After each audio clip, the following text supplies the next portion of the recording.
name is Nathan Clark. I am the owner of MadUrban Bees.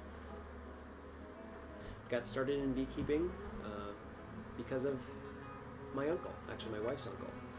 He got us started with a small beehive based on a African style hive called a top bar hive. However, the hive was too small, the weather was too warm, we were new at it, the bees swarmed, ended up in our neighbor's yard. I ended up in a tree capturing a swarm on Father's Day, and the result was that we ended up with then 2 hives. So with MadUrban Bees, I'm trying a different kind of apiary. Instead of having all my hives in one location, I'm going to be spreading them around the city. And with that, I am looking for people to host my hives in their property. So the hives are going to be on their land and traveling 2 miles around their property to get food. So it's going to give a real...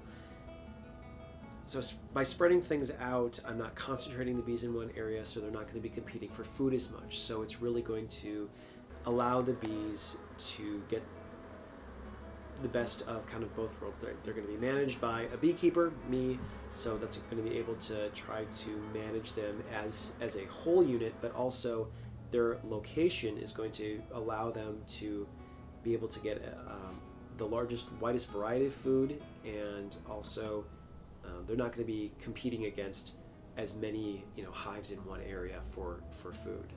Radically changed how I viewed local agriculture and local food. And so just overall, it became more of how we ate every day. And then we also, for sweetening things, used our honey. The urban honey that I get in the spring has a little bit more of a spicy flavor to it. It's more floral. I don't know if it's lilacs or the dandelions. There's so much different variety of the blooms that the bees eat. And then towards fall, you get a little bit more of the wildflowers. So in the spring, it's a lot of trees and small ground flowers. And as we get towards fall, it's more of the native grasses, black-eyed Susans, asters, those sort of flowers more towards end of summer and fall. And the honey also gets a lot darker with that.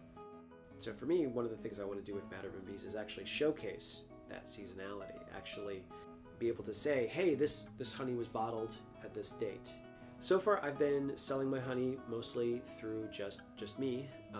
There is some at Bloom Bake Shop was interested in having some of my honey at their store, and then otherwise I sold it at the UW Arboretum's Local Products Expo, and also briefly at the Food for Thought Festival this summer. And overall, I was really impressed with the reception. We're not just happy that it was local honey, but also that it was urban honey, that this came from their city, that it was even, I guess, more local.